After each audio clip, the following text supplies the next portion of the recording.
राजस्थान केंद्रीय विश्वविद्यालय में स्थायी कुलपति नियुक्त करने सहित अन्य मांगों को लेकर पिछले 9 दिन से भूख हड़ताल पर बैठे छात्रों को बीती रात जबरन विश्वविद्यालय प्रशासन ने अनशन स्थल से उठाकर जेएलएन अस्पताल में भर्ती करा दिया। कार्यवाहक कुलपति प्रोफेसर एनपी सिंह ने सोमवार को छात्रों को वार्ता के लिए आमंत्रित किया, लेकिन इस मांग को छात्रों ने ठुकरा दिया। इसके बाद सभी डीन, विभागाध्यक्ष, समन्वयक और अधिकारियों की आपात बैठक बुलाकर अनशन करने वाले छात्र यागवेंद्र सिंह, रवि मांडिया, महेश चौधरी और पुरुषोत्तम जारोठिया को 14 दिन के लिए निलंबित करने के आदेश पारित कर दिए। केंद्रीय विश्वविद्यालय में गत 8 दिनों से अनशन जारी है और मैं और एक रवि मांडिया भाई दोनों अनशन में बैठे थे। उनका अनशन टूट चुका था, उनकी तबीयत खराब हो गई थी। तो यही चीज़ है कि मैं अपना नॉर्मल चेकअप कराने आया था किशनगढ़ वाईएन हॉस्पिटल, तो उन लोगों ने ये लिख दिया कि आपको रेफर करना है। ठीक है, रेफर कर दिया। अब रेफर कर दिया, यहाँ पे इन लोगों ने बता दिया है कि भाई यहाँ पे कोई जरूरत नहीं है एडमिट करने की। तो मैं ये बताना चाहूँगा कि मेरा बहुत ज़बरदस्ती की जा रही है, बहुत प्रेशर आ रहा है। मेरे को यूनिवर्सिटी प्रशासन ने 14 दिन के लिए सस्पेंड भी कर दिया है कि मैं इनडिसिप्लिन फैला रहा हूँ और ना कि हम एक नॉन वायलेंस एक मूवमेंट कर रहे हैं। अनशन में बैठे, हमने कोई जान माल को कोई नुकसान नहीं पहुँचाया है। तो यही मैं आपसे निवेदन करना चाहूँगा कि अब ये जो प्रशासनिक प्रेशर आ रहा है, हम बच्चों पे क्यों आ रहा है, हमारे अधिकारों का हनन क्यों किया जा रहा है, इसका ये हमारे ह्यूमन राइट्स का वायलेशन है। जिला प्रशासन वगैरह पे और हॉस्पिटल पे प्रेशर बना के उसको जानबूझ के रेफर किया गया ताकि यहाँ लाके उसको हॉस्पिटलाइज कर दिया जाए।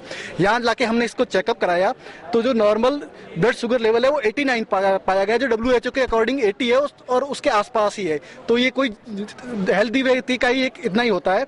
फिर उसका नॉर्मल जो यूरिन कीटोन पाया गया वो सिर्फ ट्रेसेस पाए गए। जो अगर कोई आदमी 8-9 दिन से भूखा रहे तो उसके लिए ट्रेसेस पाया जाना कोई बड़ी बात नहीं है, ठीक है। और उसके बाद उसकी बीपी ब्लड प्रेशर पाया गया 120 to 180। तो WHO के अकॉर्डिंग जो नॉर्मल हेल्दी आदमी होता है उसका ब्लड प्रेशर होता है 130 to 180। तो ये भी उस रेंज में है। और उसके बाद उसकी पल्स 82 पाई गई है, जो बिल्कुल रेंज में है। उसके बाद हॉस्पिटल यहाँ के जो डॉक्टर ने इस पे लिख दिया कि नो इंडिकेशन फॉर एडमिशन, मतलब कोई इसको एडमिशन करने की जरूरत नहीं है, हॉस्पिटलाइज करने की जरूरत नहीं है और ये स्वस्थ है।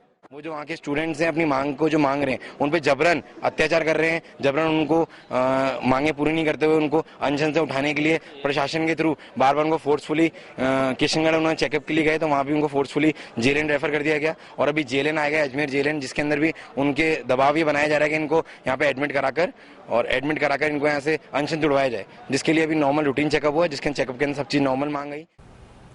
मंगलवार को सेंट्रल यूनिवर्सिटी में एनएसयूआई छात्र संगठन के छात्र नेता सुनील लारा के नेतृत्व में छात्रों ने स्थायी कुलपति नियुक्त करने, वाईफाई जोन, कैंटीन, गेम्स, पानी और खाने की उचित व्यवस्था की मांग को लेकर कार्यवाहक कुलपति से मुलाकात की। विश्वविद्यालय में छात्रों के हंगामे की सूचना पर किशनगढ़ एसडीएम अशोक कुमार, अतिरिक्त कलेक्टर द्वितीय किशोर कुमार, सीओ किशनगढ़ जगदीश राव, एसएचओ बांद्रा सिंदरी, शिवराज सहित भारी मात्रा में पुलिस जाब्ता भी मौजूद रहा। पिछले सोमवार से यानी आज 9वां दिन है, तब से हमारे साथी अनशन पे बैठे हैं और साथ में सारी क्लासेस बंद है, एकेडमिक बंद करके सारे स्टूडेंट्स समर्थन में बैठे हैं। डिमांड हमारी है कि हमें स्थायी कुलपति चाहिए, बस एक ही डिमांड है, स्थायी कुलपति चाहिए। वीसी नहीं होने की वजह से जो फैकल्टीज का रिक्रूटमेंट है, एकेडमिक स्तर का जो बात है, जैसे 8 ही प्रोफेसर है, 20 डिपार्टमेंट है, यहाँ 17 एसोसिएट प्रोफेसर है और जो बाकी टीचर्स हैं 131 यहाँ पे टीचिंग फैकल्टी है, जिनमें से आधे से ज्यादा अस्थायी है, असिस्टेंट प्रोफेसर लेवल के। तो अकादमिक स्तर गिर रहा है, प्रशासनिक स्तर भी गिर रहा है, क्योंकि यहाँ पे प्रशासन में काम करने वाले, एडमिनिस्ट्रेशन में काम करने वाले लोग रिक्रूट नहीं है। तो एग्जाम्स का काम हुआ या प्रशासनिक जो भी काम हुआ वो डिले होता है। उससे आगे जाए तो यहाँ पे मूलभूत सुविधाएं तक गड़बड़ाई हुई है। बच्चों की जो 5-6 मूलभूत मांगे हैं, पानी की, वाईफाई की, मैस की, तो वो तो हम बिल्कुल उनको सॉर्ट आउट कर देंगे।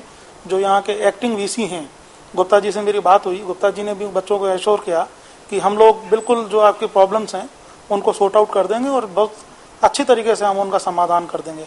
पानी के नए ट्यूबवेल्स खोदने के लिए भी मैंने एससी साहब को निर्देशित कर दिया है, तो विद इन नेक्स्ट 15 डेज नए 4 ट्यूबवेल भी यहाँ पर खुद जाएंगे।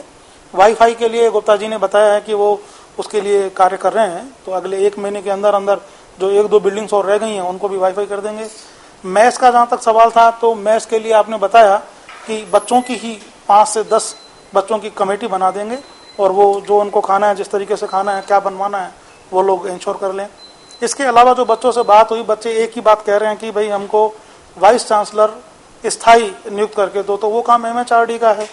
MHRD तक हम इनकी बात पहुंचा देंगे और जब वाइस चांसलर आना होगा तब भारत सरकार के हिसाब से यहाँ पर आ जाएगा। हम सिर्फ और सिर्फ वीसी की मांग करते हैं, क्योंकि वीसी जब आ जाएगा हमारी सारी मांगे पूरी हो जाएगी। और अभी क्या बात हुई प्रशासन से, आपकी बात सहमति हुई है? प्रशासन ने हमें बोला है कि हम जल्दी से जल्द आपकी प्रॉब्लम का सोल्यूशन कर देंगे। उन्होंने 15 दिन का टाइम दिया, लेकिन वो 15 दिन में कुछ नहीं होने वाला, क्योंकि 3 साल से कुछ नहीं हुआ है, तो 15 दिन में कुछ नहीं हो सकता। सबका सब परमानेंट वीसी आने से ही होगा। सर हमारी एक ही समस्या, हमारे परमानेंट वीसी नहीं है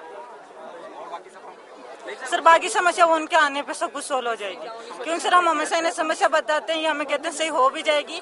एक दिन के लिए सही होती है, दूसरे दिन वापस वो प्रॉब्लम स्टार्ट हो जाती है। किस तरीके की सर प्रॉब्लम पानी की प्रॉब्लम है, पानी देते हैं बट फिर भी वो है, जैसे किसी भी हॉस्टल में RO नहीं है, वाटर कूलर है बट RO नहीं, हम उस पानी का क्या यूज करें।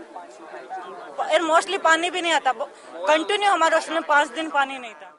और जायज मांगे सर इनकी, और वो मांगे स्थायी कुलपति की आने से ही पूरी हो गई। और प्रशासन यहाँ पर आया, बातचीत करी, लेकिन प्रशासन की वजह से ठोस जवाब भी नहीं है। और मैं मीडिया के माध्यम से चेतावनी देना चाहता हूँ, मैं यहाँ के सेंट्रल यूनिवर्सिटी के छात्रों के साथ हूँ। अगर प्रशासन यहाँ जबरदस्ती करता है किसी छात्रों के साथ में, या कोई भी बच्चे के साथ में अगर कोई जबरदस्ती उठा कर यहाँ से ले जाता है, तो सबसे पहले सुनील लारा को उठा के ले जाए, मैं प्रशासन को कहना चाहता हूँ। और ये बच्चे सर यहाँ शांति से अपना धरना दे रहे हैं, शांतिपूर्ण तरीके से अपना यहाँ पे प्रदर्शन कर रहे हैं। उसके बावजूद प्रशासन को जबरदस्ती उठाता है तो हम कड़ा विरोध करेंगे प्रशासन का। और सेंट्रल यूनिवर्सिटी को आज तो सिर्फ अंदर आकर के हमने शांतिपूर्ण वार्ता करिए, अगर जरूरत पड़ी हमें तो हम बाहर भी ताला लगाएंगे, प्रशासन का घेराव भी करेंगे, जिसकी पूर्ण जिम्मेदारी प्रशासन की होगी।